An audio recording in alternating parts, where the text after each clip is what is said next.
labdabita bitab sapadi uparata rasha rishi kumaravat avahita karanakalapa aste. When I placed all the sacrificial ingredients on the kusha grass, the deer, when playing, would touch the grass with its teeth and thus pollute it. When I chastised the deer by pushing it away, it would immediately become fearful and sit down motionless, exactly like the son of a saintly person. Thus, it would stop its play. Om Agyana Timirandasya Janandana Shalakaya Chakshurinmilitam Yena Tasmai Shri Gurave Namaha. Shri Chaitanya Manobishtam Stapitam Yena Bhutale Swaya Kadamahyam Dadati Swapadantikam. He Krishna Karuna Sindhu Dinabandhu Jagatpate Gopesha Gopika Kanta Radha Kanta Namostate Tapta Kanchana Gaurange Radhe Vrindavaneshwari Rishabhanu Sutta Devi Pranamami Hari Priye Vanchakalpatarubhyascha Kripa Sindhubhyevacha Patitanam Pavanebhyo Vaishnavebhyo Namo Namaha. Jayo Shri Krishna Chaitanya Prabhu Nityananda Shri Advaita Gadadhara Shivasadi Gaura Bhaktavrinda. Hare Krishna, Krishna Krishna, Hare Hare, Hare Rama, Rama Rama, Hare Hare. Nama Om Vishnu Padaya, Krishna Prishtaya Bhutale, Srimate Bhaktivedanta Swamin Iti Namine, Namaste Saraswate Deve Gauravani Pracharine, Nivishesha Shunavadi Paschatyade Shatarine.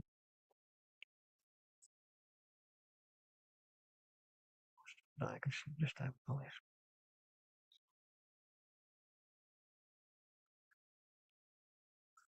Krishna, dear devotees, good morning. So we are here in the midst of developing attachment of Bharat Maharaj to the beautiful little deer. And attachment grows so much that while still performing his devotional activities, his mind is already absorbed elsewhere. And this is very atypical, especially for such great saintly soul who was on the platform of bhava. Bhava is above attachment, is actually ecstatic love of Godhead. That means almost 100% absorption. So even on the stage of attachment, the mind is very, very much fixed on the Lord. It's naturally drawn to the Lord, and all of the service is connected with the Lord. So that's the only thing person really thinks about. And if, especially on the stage of Bhava, if any other thought comes to the mind of any distraction, kind of material enjoyment thoughts, such great souls spit on such thoughts. That's how they disgusted by other thoughts, distracting them from their service. So the thoughts may come even to such great souls, yes, but they not only not going to be attached to them or drawn by them or get absorbed by them, contemplating them, they would spit on them, they would reject them immediately upon arrival.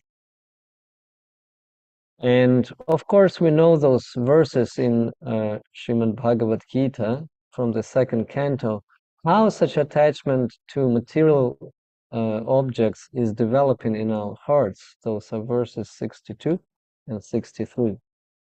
In those verses, it is said that, while contemplating the objects for our senses, whatever they may be, in this case, it's a little beautiful deer, A person does develop attachment to them through the vision first, or through, it can be vision, the literal vision, or it can be vision through hearing, because when we hear words, words also have an effect of creating images or objects in our consciousness, in our mind. It creates a picture. That's why, if we remember again, Srimad Bhagavatam, Rukmini Devi, she fell in love um, with Krishna just by hearing about him. And yeah, she got exact image of this person. So, in other case, who was it? Urvashi, I forgot her name, but she fell in love with Aniruddha because he was present in her dream, and she memorized him so ideally that her friend painting, she was expert artist, she was painting those pictures, she could recognize, no, this is not it, this is not it. And then when she drew Krishna, she, put her eye down because she was like a little embarrassed that he looks like him, but it's not exactly him. And when she drew Pradyumna, she got even more embarrassed. But by the time she drew Aniruddha, she had to reveal to her friend, this is him. So, because, all the sons of Krishna and grandsons were very similar looking to Krishna. So she could memorize exactly the person. So, and she developed attachment just through this one dream. So from such attachment, as we know, lust develops. And from lust, anger rises, and then the person is a complete delusion. So it's a very dangerous situation. It's destroying our bhakti because it's drawing us exactly opposite direction. When person hears Katharuchi, when he hears the beautiful pastimes of the Lord, a soul, by reviving this dormant love, is actually becoming grown and attached more and more to such elevated, eloquent, transcendental topics that are, just calling for that soul to hear more and more beautiful pastimes of the Lord. And with that desire, the desire for anything else, because this is param drishtva nivartate, the desires for anything else of a lower caliber, especially mundane news and things like that, is actually diminishing. This is a fact. And with that diminishment, the interest also is losing. You're becoming really not so much interested in the mundane topics because they are rerun movies. What mundane topics discuss? Who was killed where this tragedy happened, where this disaster happened, where this, barely when you have joyful news, but even if you do, such and such festival took place, and then on that festival there were such and such fights, So this is all about the news. But actually, the Krishna's pastimes, they full of drama, full of emotions, full of, beautiful engagements for our minds to contemplate and discuss. Bhaktisiddhanta Saraswati, Swami Prabhupada, he used to say that, we can print daily news on Krishna's topics. There will be never end to that. We can be a very good competitor to, New York Times, New Zealand Herald, and all those newspapers that publish, Washington Post, and whatever else. So yeah, we can if we want to. As His Holiness Hridayananda Das Goswami Maharaj said here during the class, that Srimad Bhagavatam is only 1%, even probably less, of Krishna's pastimes, because Krishna, even on this planet Earth, he lived for 120 years, and so every day, he didn't have a day off, there was some interesting stuff going on in his life for 120 years, multiplied by 356, and you get an interesting script for the film, Life of Personality of Godhead. But Srila Vyasadeva, because he could see the future, past, and the present, so after receiving instructions from Narada Muni, again, being in total depression, by the way, After writing all the Vedas, he was depressed and sorrowful and not happy, basically, in his heart. But Narada Muni explained that you didn't glorify Vaishnavas and the Lord enough, and not Vaishnava, but you didn't glorify the Lord enough so the Vaishnavas could be pleased. And in this way, you experience so much you experience. So please, do that, focus the attention. And so he has written this beautiful, poetic Srimad Bhagavatam. The beautiful Bhagavatam comprised of 18,000 verses. It's actually not so many. If you compare any other Purana, Srimad Bhagavatam Purana will be probably one of the smallest on the list. You know, Skanda Purana, Padma Purana, Vishnu Purana, they're huge.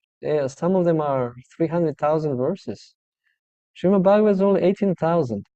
Out of that 18,000, 6,000 verses are directly describing, so basically it's a third of Srimad Bhagavatam is directly describing pastimes of the Lord.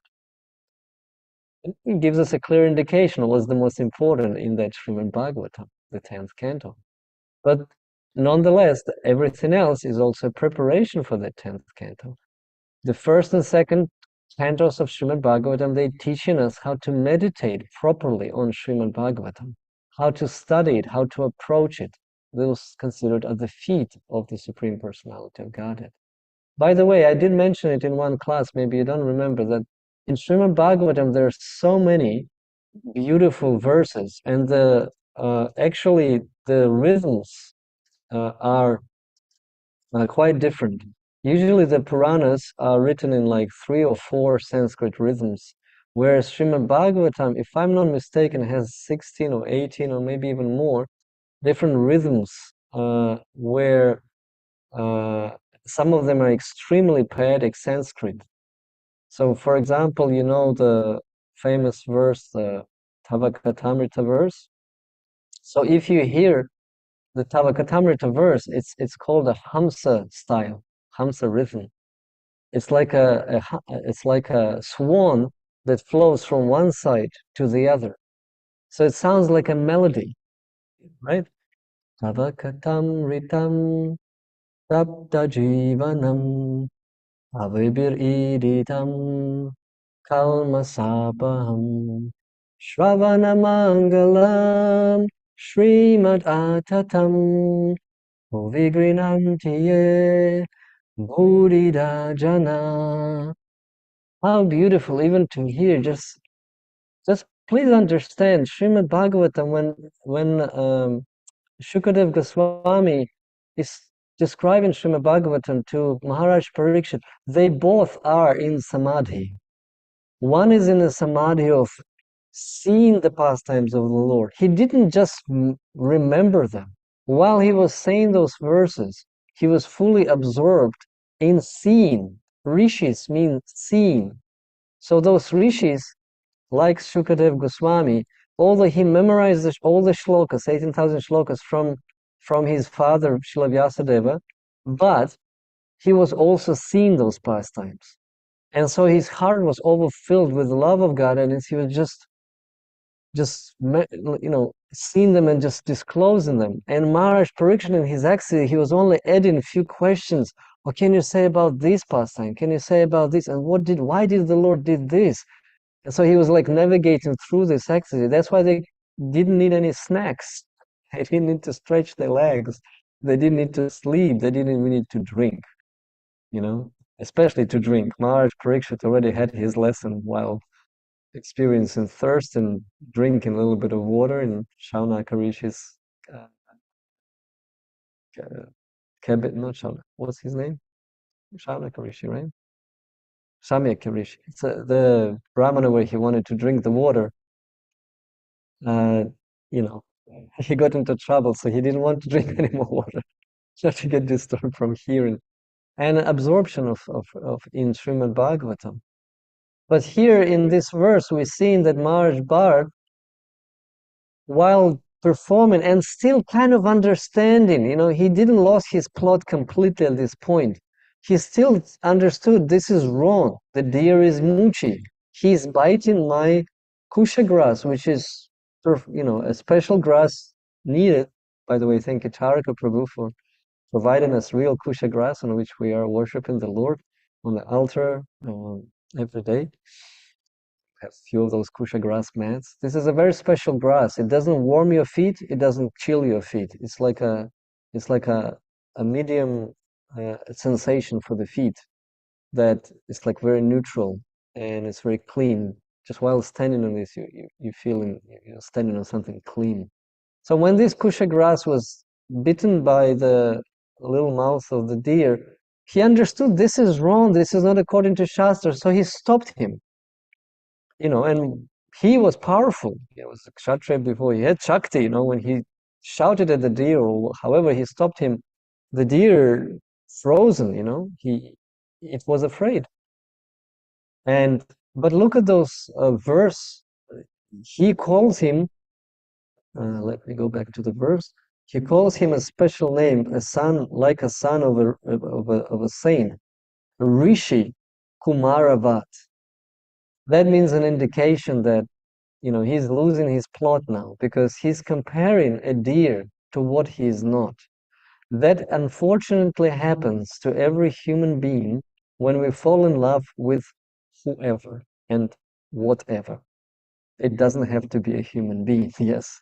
Sometimes people fall in love with their dogs, cats, hamsters, even snakes. There are people like with all sort of crazy attachments. And they start calling these creatures special names. Oh, how, you're such a beauty, darling, all that and this and the other. Because this dopamine chemical that somehow is developing in the brain due to this attachment affects the consciousness in such a perverted way that we're starting to accept our sense object, being it a wife or whoever, as the most beautiful, right? Srila Prabhupada says about it that every husband thinks his wife is the most beautiful, although it's obviously not true. But that's how we perceive it when we are falling in love.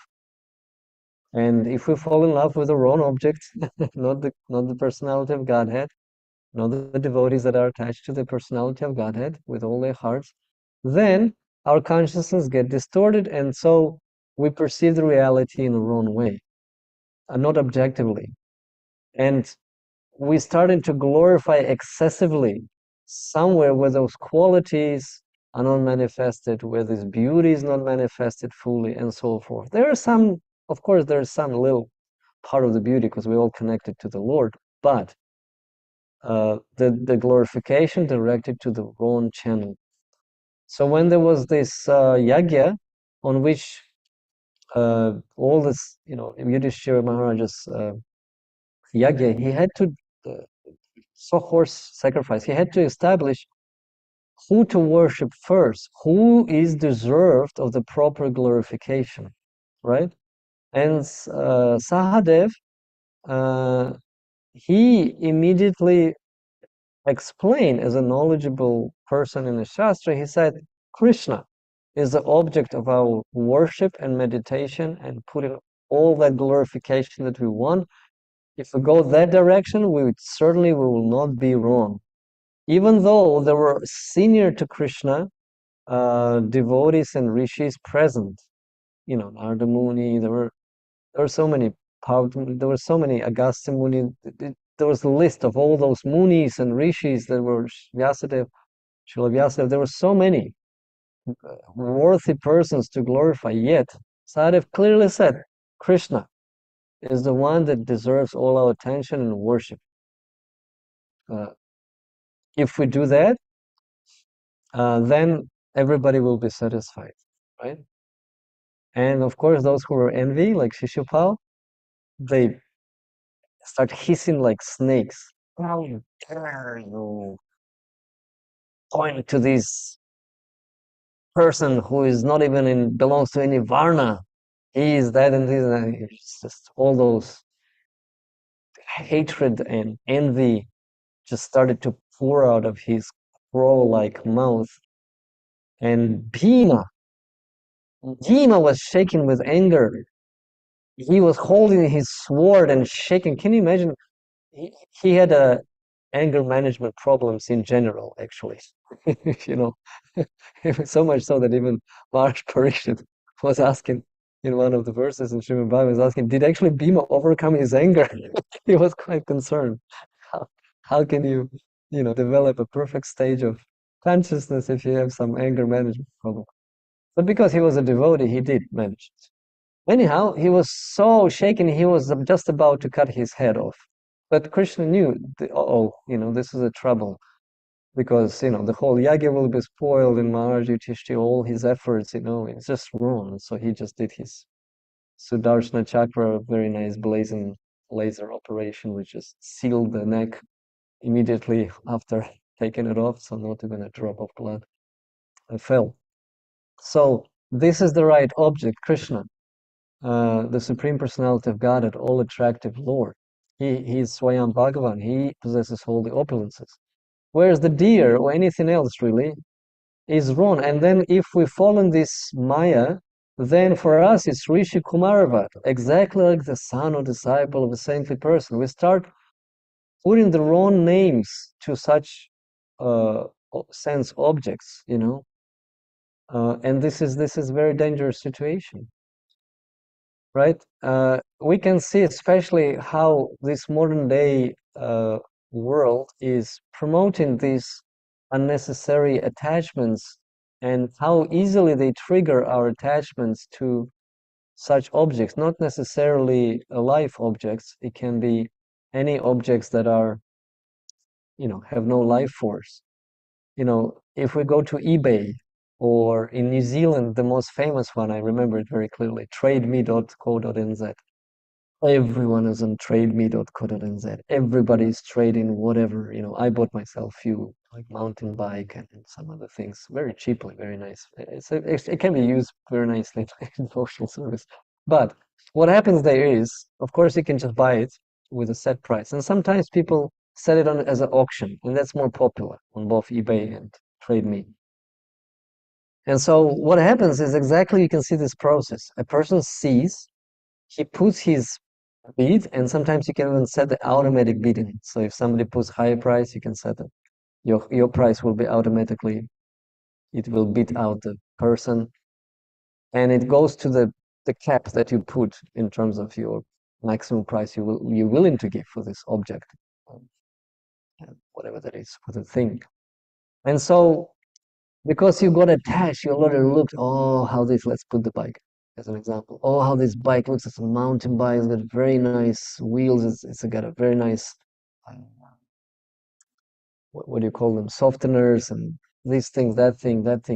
It's got different modes you can, save your muscles going upward the hill and this and that, all those features. So you get attached by studying this because you contemplate in one picture after other. You do your research, you look at the videos, how somebody drives it, and that's it. You want that subject. And if by any chance you go to drink a cup of water and the auction is finishing and you forgot to click your, button to outbid that person, and you lose it by a second and the object is gone from your possession, what happens? Wonder manifests in you like anything, and you're in illusion after that. You like you behave in a very that delusion just makes, why I have this, and because I supposed to have it. So you can even lose your memory. You can forget what time is it. You have to go to bed. You have some duties. You may be late to work. It just creates so much anxiety in your life. So when memory is bewildered, you're losing your intelligence. You start to behave irrationally, right? You can start throwing things which you will have to clear later. Or if you break some things, you have to fix it later. Or buy new things, spend more energy, more money. So you'll be regretting it for sure, 100%. So in this way, we are here in this material world doing all these nonsense activities. Why? Because we're diverting our attention from the Supreme Personality of Godhead. And this is exactly what's happening to Maharaj Bharat. He has not yet lost completely his intelligence. He understands something is wrong. I have to chastise the deer. But when he sees it, how he stands so cutely and just, accepting the punishment, he starts to compare him to the saintly son or disciple. His heart melts down again, and his attachment drawn to this again, and he again forgets the Lord. A very dangerous situation. I remember when the war in Ukraine just started, I was in Mayapur. I came there for a specific purpose. The purpose was to chant the holy name of the Lord, get absorbed, get surcharged spiritually, and come back to Gitanagari stronger.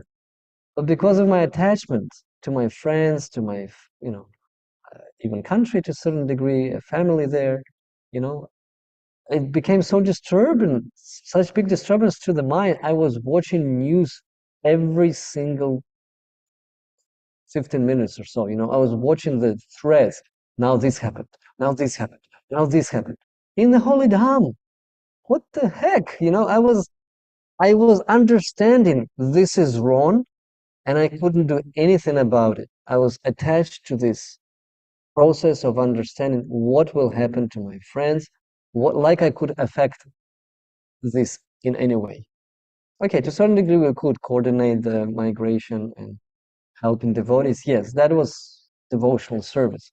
But to watch those news in such frequency, especially, and in one sense, neglecting the pure process of just hearing the holy name, and that would do much more good to me, even in terms of how my brain would function in order to help devotees.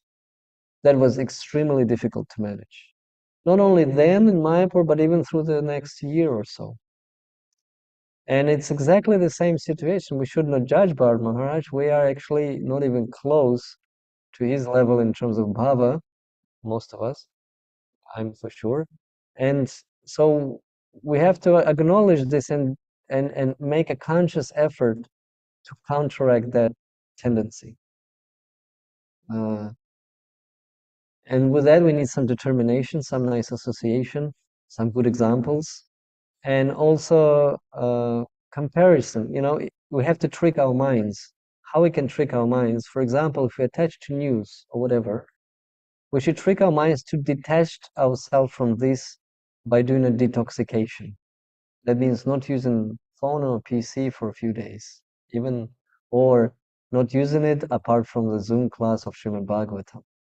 So, and if you do it just for 2 days or even 3 days, whatever possible for you, because in this way you can trick the mind. Oh, let's just do it. It's just going to be healthy for me. Create a reason to just experience some kind of a different mode of existence. So in this way, while this detachment will happen, increase your opportunity, because the time will be there, obviously. So read, hear the spiritual, make a little retreat for yourself.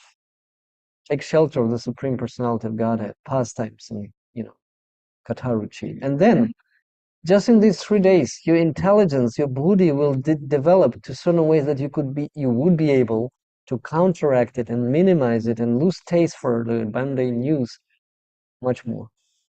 You'll be more self-controlled. You'll be more effective. And in this way, you can just again put your balance to the right direction and start, raising above those attachments, because they're actually useless. And in fact, if you get attached to Srimad Bhagavatam, the Canto 5 teaches us, actually, very interesting. Canto 5 of Srimad Bhagavatam, as I said, first and second is teaching us how to meditate in Srimad Bhagavatam. So the Canto 5 is teaching us how to live in this world without getting detached. That's the main lesson in the whole Canto 5. How to live our life while we are entangled, but not getting attached to the material world, and how to get detached from it. This is the lesson of 5th Canto of Srimad Bhagavatam. So that's what we need to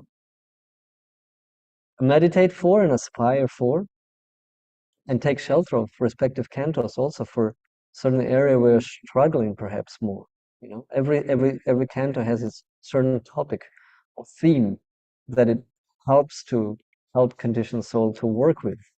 And so we may even take shelter of that specific canto for counteracting that struggle that we may have at that moment.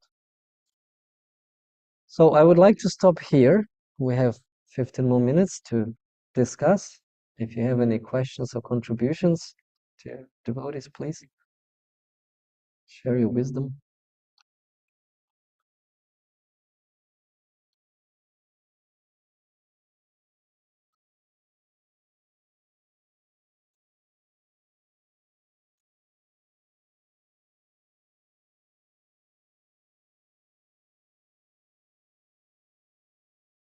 Okay, there are a few comments. Beautiful, very nicely done. Thank you. Anyone else? Tarka Prabhu, would you like to share some? I don't really have any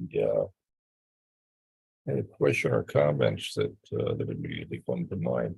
I do want to express my appreciation for a nice class. It was interesting and engaging, and you covered a lot of territory, a number of different points. I actually got stuck early on when you started talking about the different meters in the Srimad Bhagavatam. That got my mind reeling. I started thinking about that, and I was actually having a hard time concentrating on the other points that you were making, because I just kept thinking about the meters in Srimad Bhagavatam. It's a topic. Yeah, it's a topic that has always interested me, and I never really studied it that deeply. There's a lot of different meters in the Srimad Bhagavatam. Each verse is divided up into padas, which are like a quarter verse, and I guess the most common meter in Srimad Bhagavatam is Anushtup, and I don't know the names of all of them, but I'm inspired now to do a little research and find out more about this. I should know these things, I've been studying Srimad Bhagavatam for so many years. I should have this much understanding. It's a little embarrassing to not know these things. So I decided I've got to apply myself and gain a better understanding. Yeah, the issue of developing attachment. I like to think that I have successfully eliminated all kinds of attachments in my life. Either I have become unattached, or the objects of my attachment are no longer present, and so they've become a non-issue. But in fact, I find that I still regularly develop new attachments, and of particular concern to me is that in the course of doing what has become my service, there are all kinds of how would you say, indirectly, the facilities that I utilize for my service become objects of attachment.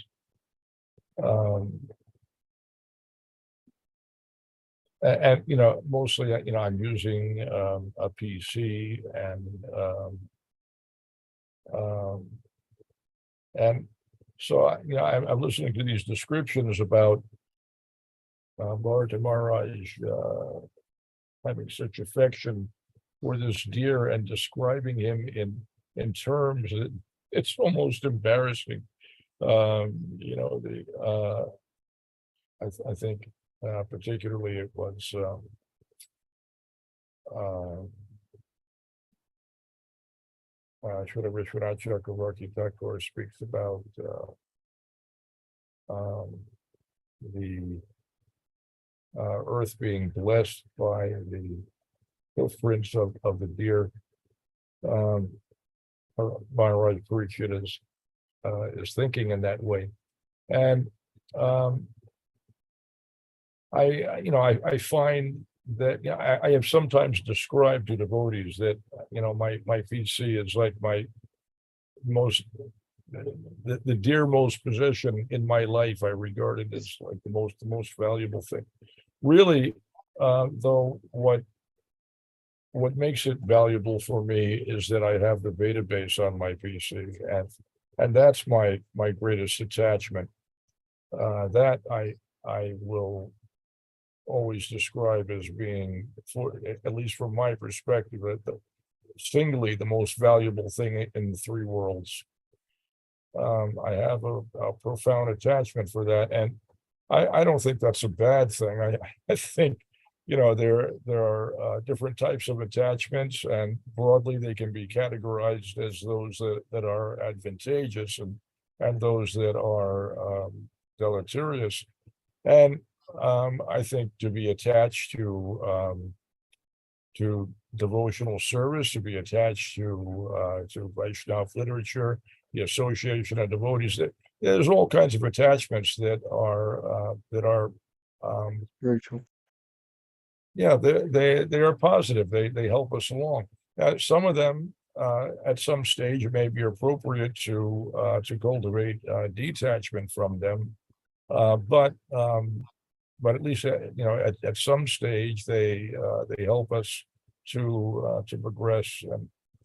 And so I rationalize in a lot of ways, my attachments. Well, this may not be the best thing, but right now it's useful and important. And but I have doubts.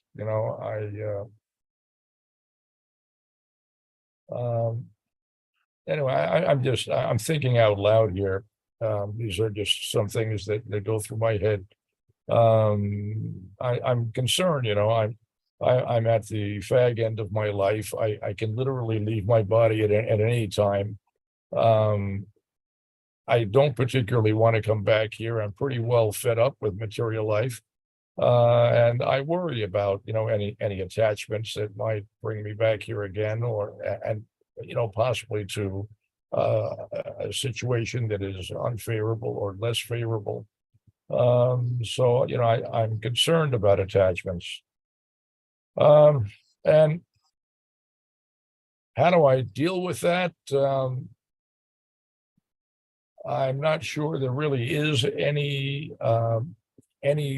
way to deal with attachments other than to cultivate a higher taste by regular hearing and chanting.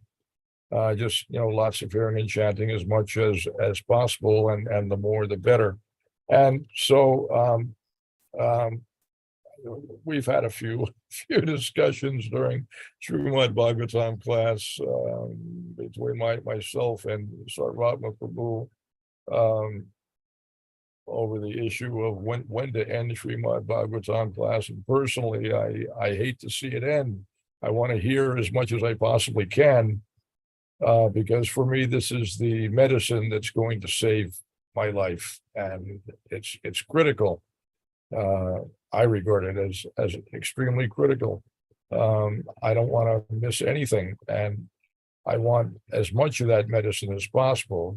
This is a medicine which is of such a nature that you cannot overdose. It's not possible to overdose, and the more you take, the more rapid your course of progress will be. You'll be cured of your illness more quickly if you can apply more of that medicine. So, Maharaj Parikshit took the medicine for 168 hours straight. Yeah, and that's all he had, and so, he gave up eating and sleeping to maximize his time for hearing. So very important, very, very critical. That's our process. That's how we're going to solve this dilemma, and effect a permanent solution to the problems of life. So, yeah, personally, it's very, very important to me. And Thank you, Todd. Yeah, I understand that, devotees have to get to their service and they have other things to do. And so do I, but I really love to hear as much as I possibly can. It's not just concern for my welfare, but it's also recreation. It's something for which I have acquired a taste, and so it's my enjoyment. I don't have a lot of enjoyment in life, at this stage of my life.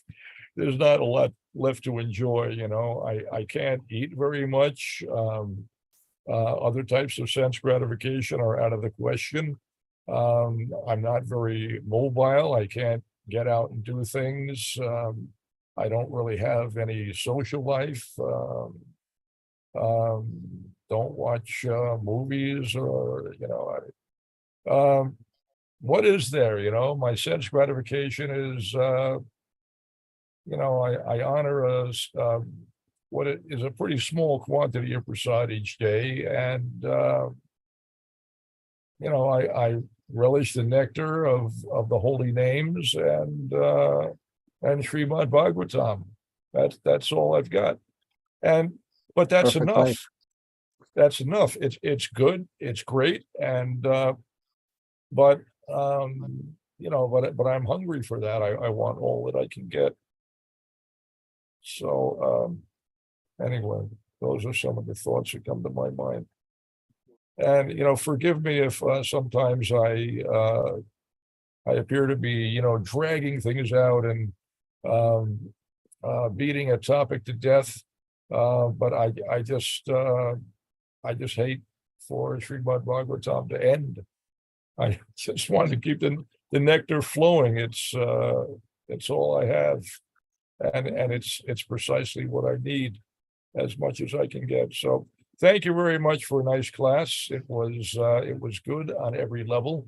I could check all the boxes, and yeah, real good. So thank you very much. Hare Krishna. Hare Krishna. Thank you, Tharka Prabhu. There's one comment from Lila Kishori Devidasi. My Guru Maharaj has taught me that Srimad Bhagavatam is the literary incarnation of the Lord. So taking shelter of a canto is taking shelter of the Lord. I can sometimes forget that Krishna has offered such mercy that it is readily available. Reading and hearing Srimad Bhagavatam is a form of devotional service. This is so much more than just a class. Thank you for reminding us for this wonderful gift, Prabhu.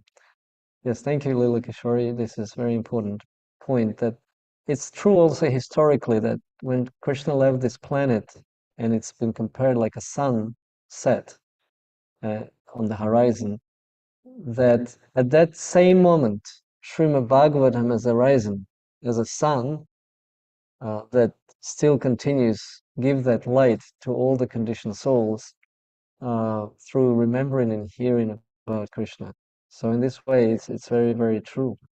And also one more last point I wanted to make before the deities open, that like Bharat Maharaj, his yagya was performing the fire sacrifices. That was the yagya of that age. Whereas these days, our yagya is chanting the holy name of the Lord. That's our main yagya when we engage here. And of course, in Bhagavatam is there also, the five angas are there, but hearing is one of the most prominent, the chanting of the holy name. And so while doing that, like Bharat Maharaj was disturbed by this deer, we may be disturbed by all those other attachments that we have. So to identify our attachments, it's not that difficult, because our attention will be drawn to those things, whether it's mobile phone, this, that, the other, whatever's going on. So just think about it. So you can actually identify your attachments very quickly. And like how Darya Dhamma Prabhu was here, she did a class where they all switched off their phones. They didn't even went to the toilet. For 65 minutes, they were chanting with those new people, Hare Rama mantra, Hare Rama, Hare Rama. 65 minutes, they didn't move, a group of almost 100 persons. So just think about it, how he managed to absorb them in the holy name as a bridge preaching. So that's how we should be chanting our japa, holy name. We should be just undeviated attention, ananya, undeviated attention to the bhakti, ananya bhakti. should be our process. So I would like to stop here. The DJs are just opened. Grantaraj Srimad Bhagavatam ki jai, Srila Prabhupada ki jai. All glories to Srila Prabhupada and the Hare Krishna. That's okay.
Jaya Jaya Prabhu.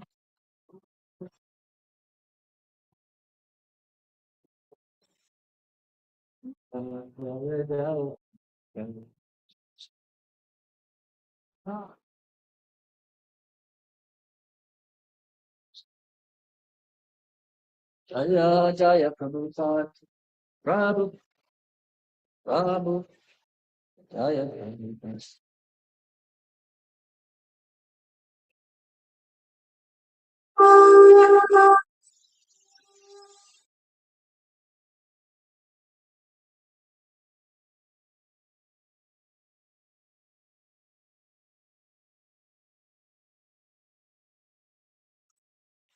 Sri Guru Charana Padma Devala Akate Sadma.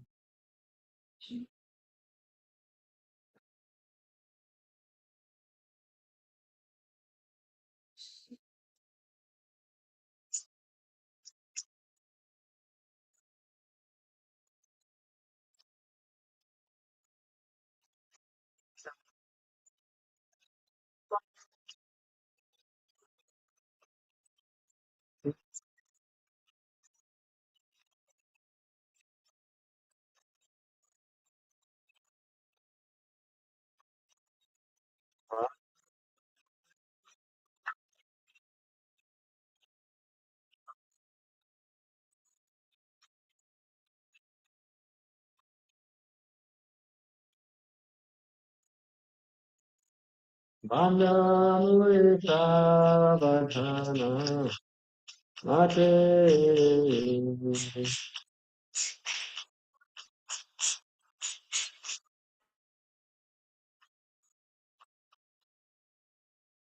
Jara Prasade Vai Devavatoriya Ai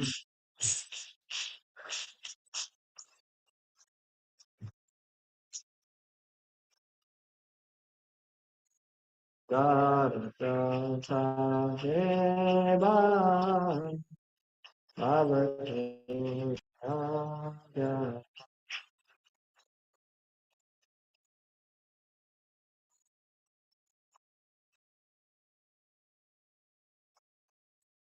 Krishna Satya Hare Hare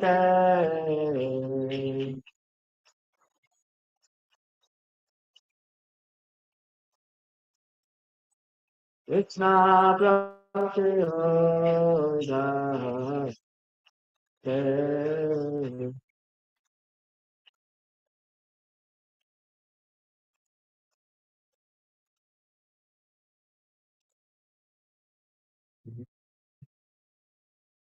Atma Vakya Chitta Victoria Ajna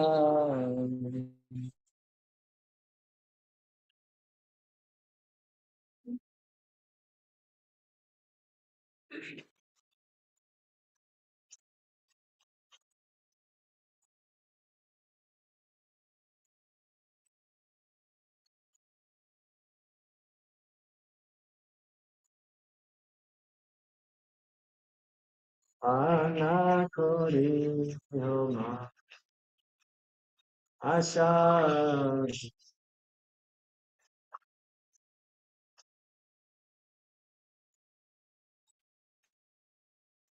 Anakori Yoma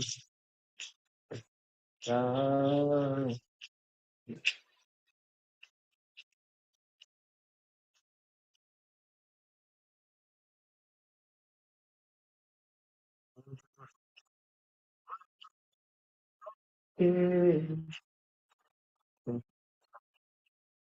Dashi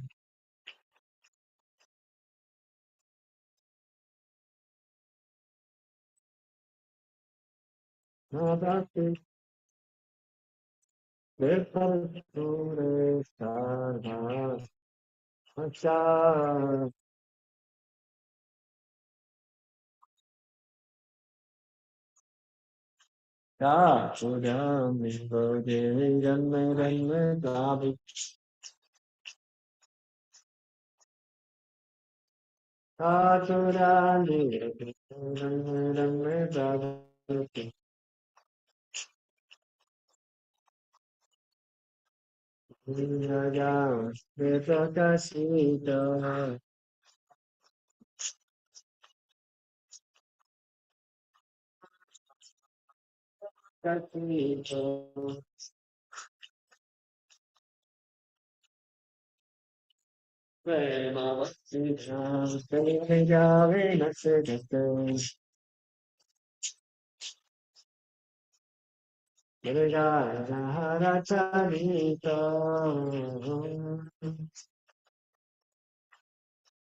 Aha Prabhu Korodaya Dehamore Padaya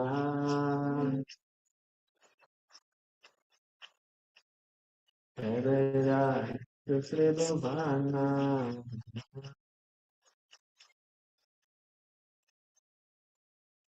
Vedaya Sri Bhavana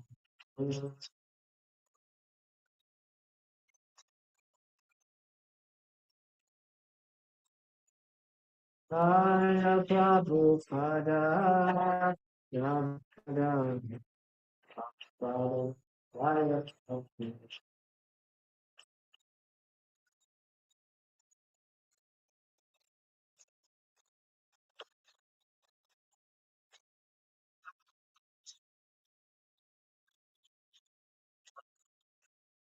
Aditya Jaya Prabhu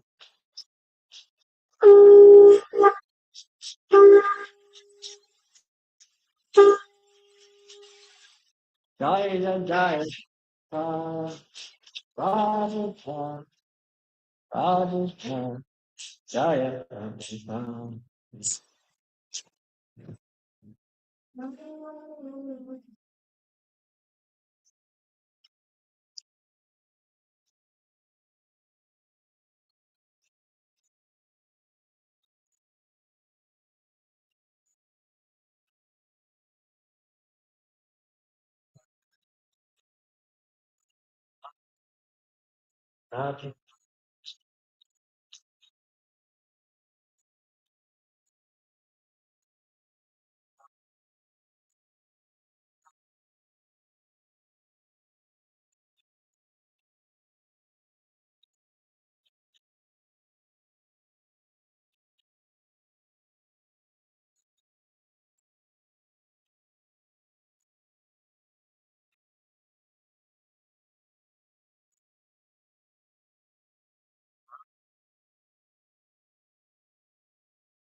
Nanda, she agreed.